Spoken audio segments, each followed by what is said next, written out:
آج بروز چہارشنبہ بعد نماز عصر 1 جنوری کو محفل اقبال شناسی کی 1191ویں نشست کو مخاطب فرمائیں گے ڈاکٹر غلام کرمانی صاحب۔ میں ادباً گزارش کرتا ہوں کہ ہم تمام کو مخاطب فرمائیں۔ بسم اللہ الرحمن الرحیم، الصلاۃ والسلام علی رسولہ الکریم وعلی آلہ واصحابہ واہل بیتہ اجمعین، اما بعد۔ آج کی مسجد عالیہ کی اس 1191ویں اقبال شناسی کی نشست ہے 1 جنوری 2025 میں۔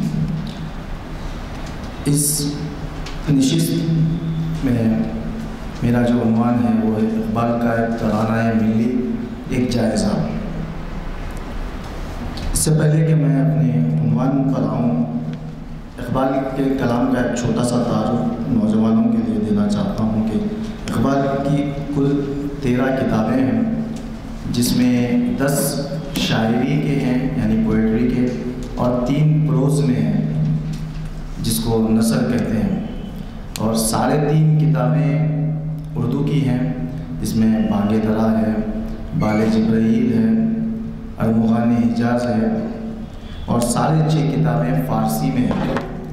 چونکہ اقبال کا زیادہ تر کلام فارسی میں ہے، اس کی جسٹیفیکیشن یہ ہو سکتی ہے کہ اقبال نے جو فارسی کو چوز کیا ہے وہ یہ بھی ہو سکتا ہے کہ انہی کا ایک شعر ہے کہ ایک ولولہ تازہ دیا میں نے دلوں کو، لاہور سے تا خاک بخارا و سمرقند۔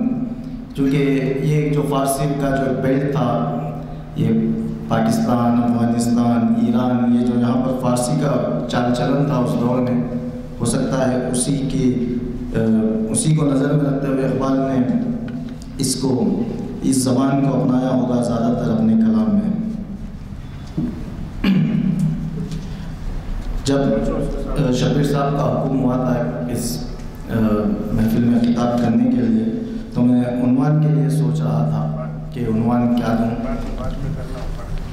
اسی دوران شاید آپ حضرات نے بھی دیکھا ہوگا کہ شمالی ہند کے ایک ایوان میں ایک شخص نے اقبال کا ایک ترانہ ملی پڑھنے کی کوشش کی۔ پتہ نہیں ہماری قسمت ہے کیسے کیسے لوگ عہدیدار بڑے بڑے عہدوں پر فائز ہو گئے ہیں۔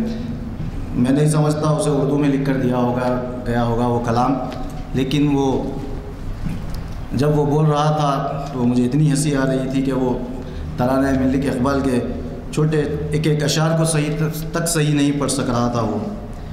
بس اللہ خیر کرے، ہمارے حالات پر ایسے حکمران آ چکے ہیں ہمارے ملک میں، اللہ ہماری حفاظت فرمائے۔ اس شخص کا مجھے تو انٹینشن یہ دکھا کہ جب وہ ترانہ ملی کے جو اشعار ہیں ان کا ایک پورا شعر بھی نہیں پڑھ رہا تھا، وہ ایک اس کا مصرع لے کر وہ کچھ ایک الگ ہی بات پیش کرنا چاہ رہا تھا اقبال کی فکر کی۔ تو میں نے سوچا کہ یہی عنوان کیوں نہ اس نشست کے لیے چوز کیا جائے اور آپ حضرات کے بیچ میں اس کا ایک جائزہ لیا جائے۔ تو اب عنوان شروع کرنے سے پہلے میں ایک واقعہ جو حال ہی میں نے پڑھا ہے کہ یہ جو آج ہندوستان کی فضا جو ہو چکی ہے، ہندوستان کی آزادی سے قبل کچھ 3 یا 4 سال پہلے جب یہ آزادی کی ہوا بہت چل رہی تھی پارٹیشن کے لیے، اس دوران ایک ملک کے شمالی ہند میں ایک جگہ فساد ہوا تھا، تو موہن داس کرم چند گاندھی وہاں پر تشریف لے گئے۔ تو وہاں پر ایسا تھا کہ بس وہ مسلم ڈینومینیٹڈ ایریا تھا، تو وہاں ان کو آنے نہیں دیا جا رہا تھا۔ تو وہ جاتے ہیں ایک مدرسے پر کھٹکا مارتے ہیں کہ مجھے یہاں رہنے کے لیے جگہ دی جائے، کیونکہ وہ فساد زدہ علاقہ تھا، لوگ ان کو رکھنا نہیں چاہتے تھے۔ تو وہ جا کر مدرسے کے سامنے ایک جھاڑ کے نیچے جا کر پناہ لے لیتے ہیں۔ تو رات میں اچانک موسم تبدیل ہو کر طوفانی بارش شروع ہو جاتی ہے، تب تو وہ مولانا انہیں اندر لیتے ہیں مدرسے میں اور انہیں وہاں رہائش دیتے ہیں، اور کئی دن وہاں پر گاندھی جی قیام کرے اور اپنے جو بھی کاروبار جو کام ان کا تھا وہاں سے کرتے رہے وہ۔ یعنی میرا بتانے کا مقصد یہ ہے کہ ایسے لوگ تھے، چاہے وہ ہمارے دوسرے ابنائے وطن ہو، تو ان لوگوں میں بھی جو رواداری تھی اور ہمارے بڑوں میں بھی جو رواداری تھی، آج خاص طور شمالی ہند میں کیونکہ ہم دورہ کرتے رہتے ہیں، اس چیز کا بہت فقدان ہے۔ اللہ تعالیٰ دلوں کو پھیر دے اور ہمارے میں اور اپنے دیگر ابنائے وطن میں محبت عطا فرمائے۔ اب ترانہ ملی میں چاہتا تھا کہ اسے کوئی ترنم سے پڑھے، لیکن ایک ہمارے دوست ہے وہ مجھے آج اویلیبل نہیں ملے، تو میں کرتا ہوں کہ پہلے اس کلام کو پورا پڑھ لیتا ہوں، پھر ہم ایک ایک شعر پر انشاءاللہ روشنی ڈالنے کی کوشش کریں گے۔ اقبال کا ترانہ ملی۔ چین و عرب ہمارا، ہندوستان ہمارا، مسلم ہے ہم وطن ہے سارا جہاں ہمارا، توحید کی امانت سینوں میں ہے ہمارے، آسا نہیں مٹانا نام و نشاں ہمارا، دنیا کے بت قدوں میں پہلا وہ گھر خدا کا، ہم اس کے پاسباں ہے وہ پاسباں ہمارا، تیغوں کے سائے میں ہم پل کر جواں ہوئے ہیں، خنجر ہلال کا ہے قومی نشاں ہمارا، مغرب کی وادیوں میں گونجی اذاں ہماری، تھمتا نہ تھا کسی سے سیل رواں ہمارا، باطل سے دبنے والے اے آسمان نہیں ہم، سو بار کر چکا ہے تو امتحان ہمارا، اے گلستان اندلس وہ دن ہے یاد تجھ کو، تھا تیری ڈالیوں پر جب آشیاں ہمارا، اے موج دجلہ تو بھی پہچانتی ہے ہم کو، اب تک ہے تیرا دریا افسانہ خواں ہمارا، اے عرض پاک تیری حرمت پہ کر مٹے ہم، اے عرض پاک تیری حرمت پہ کٹ مرے ہم، ہے خون تیری رگوں میں اب تک رواں ہمارا، سالار کارواں ہے میرے حجاز اپنا، اس نام سے ہے باقی آرام جاں ہمارا۔ اور مقطع یہ ہے کہ اقبال کا ترانہ بانگے درا ہے گویا، ہوتا ہے جادہ پیما پھر کارواں ہمارا، ہوتا ہے جادہ پیما پھر کارواں ہمارا۔ تو اس کا جو پہلا شعر ہے، چین و عرب ہمارا، ہندوستان ہمارا، مسلم ہے ہم وطن ہے سارا جہاں ہمارا۔ ایکچولی جو میری ریسرچ ہے تھوڑی بہت، اس میں میں نے یہ اس پورے کلام میں میں نے یہ سمجھا ہے کہ اقبال اپنے آنے والی نسل ہو یا اس دور کی موجودہ نسل ہو، اس کلام کے ذریعے مسلمانوں کو اپنا ماضی یاد دلانے کی کوشش کر رہے ہیں، اپنا پاسٹ، کہ مسلمانوں نے کیسے اپنی زندگی گزاری اور کیسی شان و شوکت سے انہوں نے، خواہ وہ پریشانی کے دن ہو، غریبی کے دن ہو یا فراوانی کے دن ہو، لیکن انہوں نے کیسی شان و شوکت سے اپنی زندگی گزاری، اس پر ایک نظر ڈالنا چاہتے ہیں اور اس سے یہ قوم کو سمجھانا چاہتے ہیں کہ چین و عرب ہمارا، ہندوستان ہمارا۔ یہ جو پہلا شعر ہے، اگر آپ اس کے تناسب میں دیکھیں گے تو 1905 ایک ایسا ایئر ہے جو اقبال کی زندگی، علامہ اقبال علامہ اقبال جس پیریڈ نے بنایا وہ 1905 سے بعد کا پیریڈ ہے، جب وہ انگلستان گئے تھے اپنی تعلیم کے لیے۔ اگر ان کے اس سے پہلے کی شاعری دیکھی جائے تو انہوں نے کہا تھا کہ سارے جہاں سے اچھا ہندوستان ہمارا، مسلم ہے ہم وطن سارے جہاں سے اچھا ہندوستان ہمارا، ہم بلبلیں ہیں اس کی یہ گلستاں ہمارا۔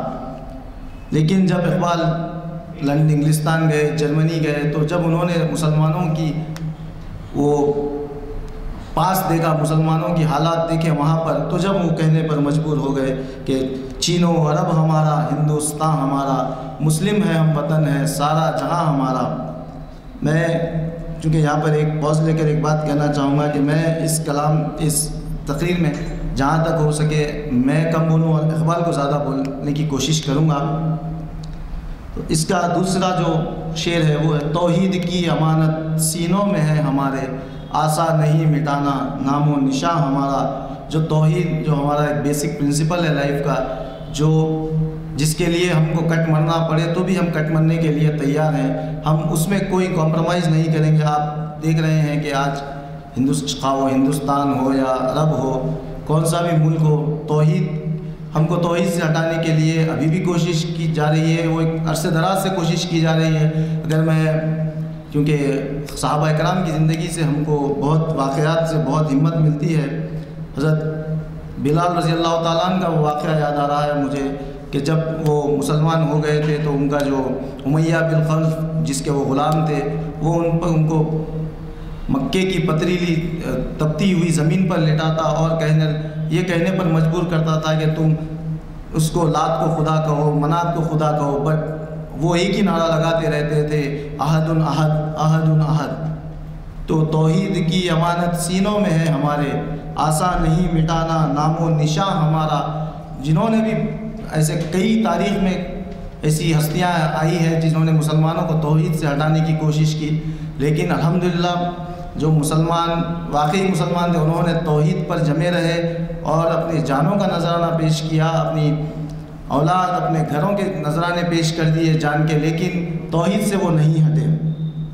اب تیسرا شعر، دنیا کے بت قدوں میں پہلا وہ گھر خدا کا، ہم اس کے پاسباں ہیں وہ پاسباں ہمارا۔ یہاں پر بات کعبۃ اللہ شریف کی ہو رہی ہے، جو سب سے پہلا گھر جو یہ کہا جاتا ہے کہ کعبۃ اللہ حضرت آدم علیہ السلام کے دور میں تعمیر ہو چکا تھا، لیکن جب طوفان نوح آیا تو جب وہ بہہ چکا تھا، پھر اللہ کے حکم سے وہیں پر ان کو نشاندہی کرنے کے بعد حضرت ابراہیم علیہ السلام نے جب اس کی تعمیر کی اور انہوں نے اور اسماعیل علیہ السلام نے جب اس کی تعمیر کی، تو جب تعمیر مکمل ہو چکی تو اللہ نے انہیں حکم دیا کہ ابراہیم آواز لگاؤ اور اب یہاں اپنے بندوں کو بلاؤ، اللہ کے بندوں کو بلاؤ۔ تو ابراہیم علیہ السلام نے سوال کیا کہ یا اللہ یہاں نہ کوئی میں میری بیوی اور بچے کے علاوہ یہاں کوئی بندہ ہے، نہ کوئی بندے کی ذات ہے اس وادی سیسرا میں کس کو آواز لگاؤں؟ لیکن جب اللہ نے یہ کہا تھا کہ ابراہیم علیہ السلام کو کہ ابراہیم آواز لگانا تمہارا کام ہے، آواز پہنچانا ہمارا کام ہے، تو اس سے ہم کو یہ سبق بھی ملتا ہے کہ لائف میں، کیونکہ میرا خاص طور فوکس ہوتا ہے نوجوانوں پر اور اسٹوڈنٹس پر، کہ محنت کرنا ہمارا کام ہے، خواہ وہ دنیا کے ایگزامس ہو یا آپ کی روزمرہ کی زندگی ہو، بس پھل اس کا اجر اللہ تعالیٰ دیتا ہے۔ بس we have to make sure, ہم کو یہ میک شیور کرنا چاہیے کہ بس we have to give over full 100%۔ تو یہ کعبۃ اللہ کی جو پاسبانی کی بات ہے، جب تک کعبۃ اللہ ہے مسلمان اس کی پاسبانی کرتے رہیں گے انشاءاللہ، اور کعبۃ اللہ ہماری بھی پاسبانی کرے گا، ہم اس کے پاسباں ہیں وہ پاسباں ہمارا۔ اب جو اس کا اگلا شعر ہے جس سے بہت تکلیف ہوتی ہے، جس کو اس شخص نے بھی کہا تھا اس حیوان میں کہ دیہوں کے سائے میں ہم پل کر جواں ہوئے ہیں، خنجر ہلال کا ہے قومی نشاں ہمارا۔ تیغ یعنی سمجھیے آپ سوڈ یا تلوار، تو مسلمان دیہوں کے سائے میں پل کر جواں ہوئے ہیں۔ اب اس شعر سے جو کہ ایک غلط بیان دیا جاتا ہے دنیا کو کہ مسلمان یا اسلام ہو وہ تلوار کے زور پہ پھیلا ہے، میں نہیں مانتا کہ تلوار کے زور پر پھیلا ہے اسلام، لیکن جب اسلام کو بچانے کی کوشش پڑی تو مسلمانوں نے تلوار کا استعمال کیا۔ اسی لیے شاید اقبال یہاں یہ کہنا چاہتے ہیں، تیغوں کے سائے میں ہم پل کر جواں ہوئے ہیں، خنجر ہلال کا ہے قومی نشاں ہمارا۔ اب ہلال جو خنجر کا جو شیپ ہوتا ہے، کریسنٹ شیپ، جس کو انگلش میں کریسنٹ کہتے ہیں، ہلال۔ یہاں پر ایک چھوٹی بات قرض کرتے چلوں، ہلال کہتے ہیں نیو مون کو، جو نیا چاند ہوتا ہے، اور ایک ہوتا ہے چاند اس کو بھی خورشید، اقبال نے اس کو بھی یوز کیا ہے، جو فل مون ہوتا ہے خورشید۔ اگر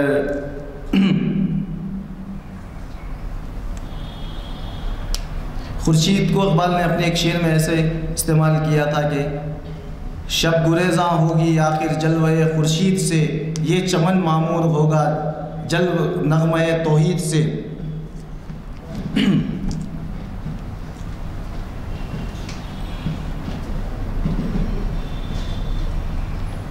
اس کا اگلا شعر، مغرب کی وادیوں میں گونجی اذاں ہماری، تھمتا نہ تھا کسی سے سیل رواں ہمارا۔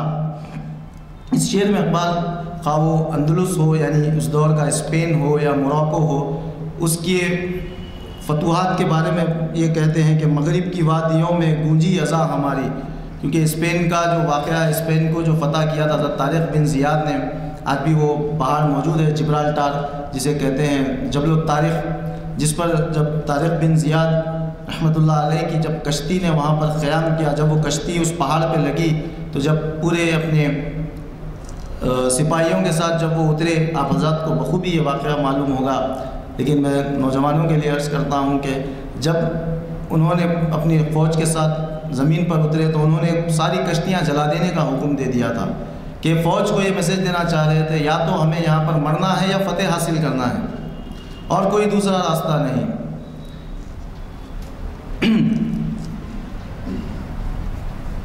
اور اسی جرت کے ذریعے مغرب کی وادیوں میں جو اذان گونجی جو مسلمانوں کی، وہ ایک 700-800 سالہ جو دور ہے مسلمانوں کا اسپین کا، وہ بھی ایک اپنے آپ میں بہت نمایاں ہے۔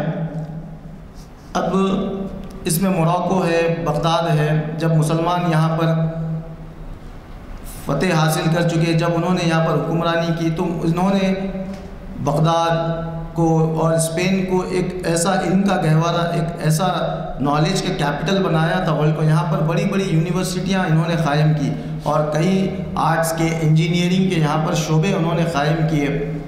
بغداد کی بات میں نے شاید پہلے بھی عرض کی ہے کہ پہلا میڈیکل کالج اگر کہیں پر تھا ورلڈ کا تو بغداد میں تھا، جب مسلمانوں کا وہاں پر دور تھا۔ تو مسلمانوں نے علم اتنا عام کیا وہاں پر، اتنی فراوانی وہاں پر لائی، اور اسی کو اقبال یاد دلا رہے ہیں کہ مغرب کی وادیوں میں گونجی اذاں ہماری، تھمتا نہ تھا کسی سے سیل رواں ہمارا۔ چھٹواں شعر اس کا، باطل سے دبنے والے اے آسمان نہیں ہم، 100 بار کر چکا ہے تو امتحان ہمارا۔ باطل طاقتیں، چونکہ اس دوسرے شعر میں بھی جو کہا گیا تھا کہ توحید کی امانت سینوں میں ہے ہمارے، آسا نہیں مٹانا نام و نشاں ہمارا، اسی کی ایک پیرائے یہ بھی ہے کہ باطل سے دبنے والے اے آسمان نہیں ہم۔ شاید ہم کو کوئی بھی ہو، ہم کو ڈرانا چاہے مسلمان کو، ہم ڈرنے والی قوم نہیں ہیں انشاءاللہ، کیونکہ ایک حدیث شریف کا مفہوم یہ ہے کہ مسلمان اور خوف ایک جگہ جمع نہیں ہو سکتے۔ تو مسلمان کبھی باطل سے نہیں دبتا۔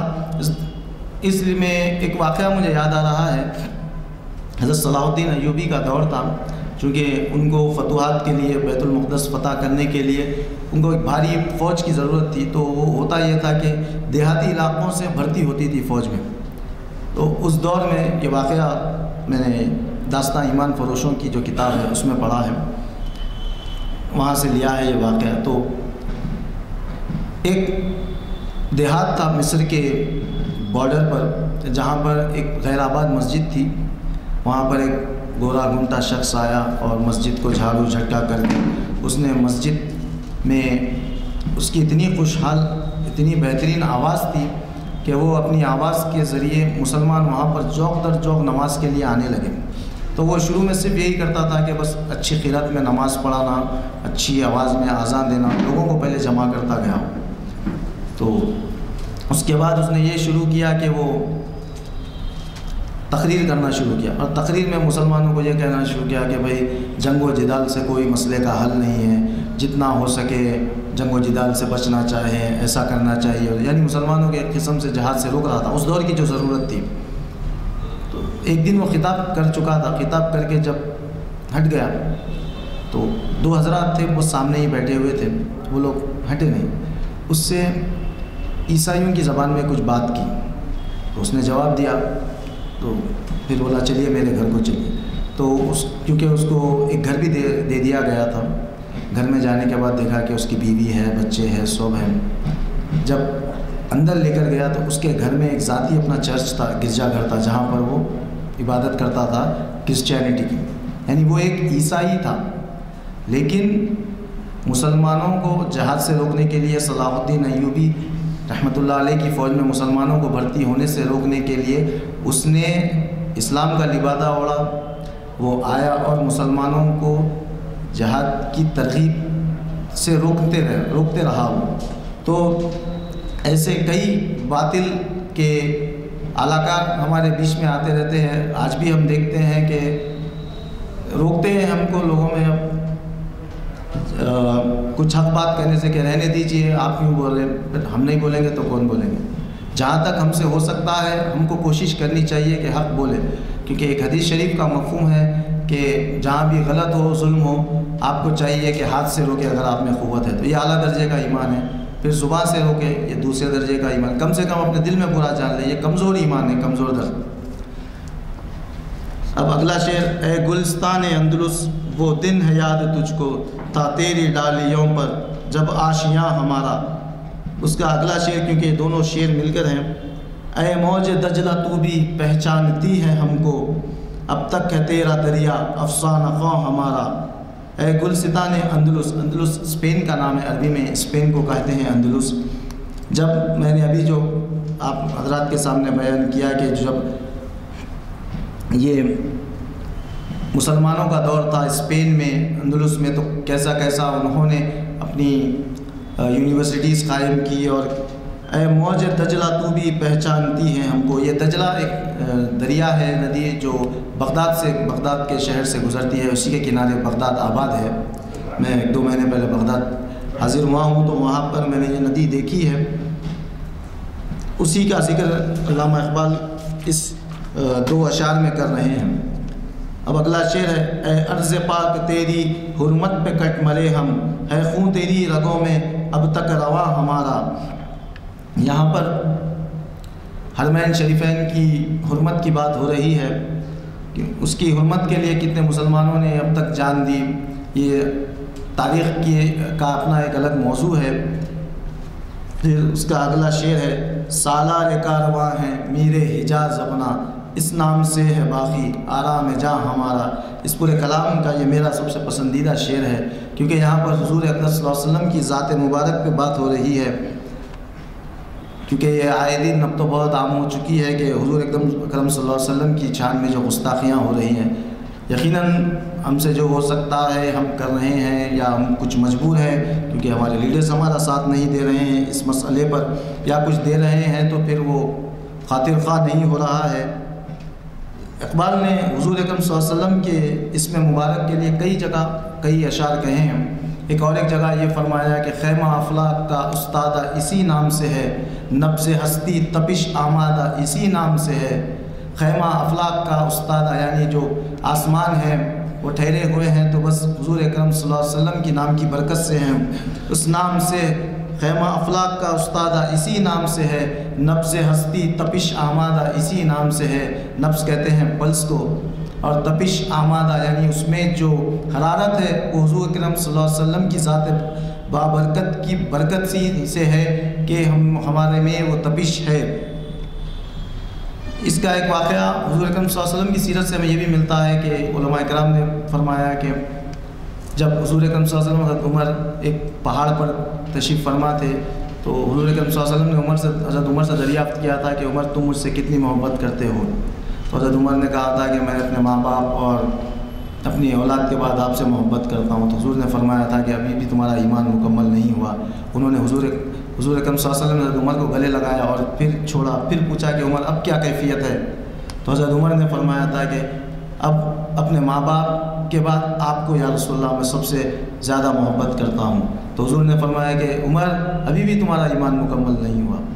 پھر حضور اکرم صلی اللہ علیہ وسلم نے پھر انہیں گلے لگایا، بغل گیر کیا، پھر اس کے بعد چھوڑا، پوچھی فرمایا دریافت کیا عمر اب کیا کیفیت ہے؟ تو حضرت عمر نے فرمایا کہ یا رسول اللہ اب میں سب سے زیادہ آپ سے محبت کرتا ہوں، اس کے بعد میرے اہل و عیال، میرے ماں باپ، اس کے بعد۔ تو حضور نے فرمایا کہ ہاں عمر تمہارا ایمان اب مکمل ہوا۔ یعنی عشق رسول جو اقبال کی اپنی کلام کی ایک خصوصیت ہے، ایک معنویت ہے اس میں، کیونکہ دیکھیے حضور اکرم صلی اللہ علیہ وسلم کا نام خود مائیکل ہارٹ جس کے بارے میں ہم نے سنا ہے کہ اس نے جو کتاب لکھی تھی دنیا کے 100 سب سے انفلوئنشل مین، وہ خود ایک عیسائی تھا، لیکن جب اس نے کتاب لکھی تو اس نے ایمانداری یہ کی کہ سب سے پہلے نمبر پر حضور اکرم صلی اللہ علیہ وسلم کی ذات بابرکت کو رکھا، پھر حضرت عیسیٰ علیہ السلام کو رکھا۔ حضور کی نام کی، حضور کی محبت کی جو بات ہے، اس نام سے ہے باقی آرام جاں ہمارا۔ اگر ہم کو اس سے ستایا جائے گا تو ہم ضرور ہم تو ریاکٹ کریں گے انشاءاللہ، کیونکہ حضور کا نام ہی ایسی چیز ہے، حضور کی ذات ہی ایسی چیز ہے جو ہم سب کو ملائے رکھی ہوئی ہے مسلمانوں کو۔ اقبال نے اور ایک جگہ جو کہتے ہیں کہ کچھ شعراء جو اپنا کلام لکھتے ہیں، کچھ غزل لکھتے ہیں، تو جب وہ غزل اپنی بہاؤ کی طرف، مقطع کی طرف، جب آخری شعر کی طرف آتی ہے تو وہ عروج پر ہوتی ہے۔ تو اقبال نے جواب شکوہ جب لکھا تو اس کا آخری شعر یہ لکھا کہ محمد سے وفا تو نے تو ہم تیرے ہیں، یہ جہاں چیز ہے کیا لوح و قلم تیرے ہیں۔ یعنی حضور اکرم صلی اللہ علیہ وسلم کی محبت میں اقبال اتنے سرشار تھے، اور انہوں نے اس کی تعلیم بھی دی حضور کی. ان کا ایک فارسی کا ایک شعر ہے کیونکہ میں زیادہ فارسی جانتا نہیں، لیکن میں نے جو اقبالیات کے ماہرین سے سنا ہے کہ اقبال کا ایک فارسی کا شعر ہے جس میں انہوں نے اپنا عقیدہ ایک بتایا کہ انہوں نے فرمایا کہ یا اللہ اگر میرا نام اعمال اس قابل نہیں کہ میں حضور اکرم صلی اللہ علیہ وسلم کو بتا سکوں تو یا اللہ میرا نام اعمال ان کے سامنے مت کھول اور مجھے ان کے پائے اقدس کے بوسے سے محروم نہ کر. یہ اقبال کا عقیدہ، یہ حضور اکرم صلی اللہ علیہ وسلم کی ذات کا ان میں مرتبہ تھا. وہ اتنا حضور اکرم صلی اللہ علیہ وسلم سے محبت کرتے تھے. اس نام سے ہے باقی آرام جاں ہمارا، سالار کارواں ہے میر حجاز اپنا. اس نام سے ہے باقی آرام جاں ہمارا.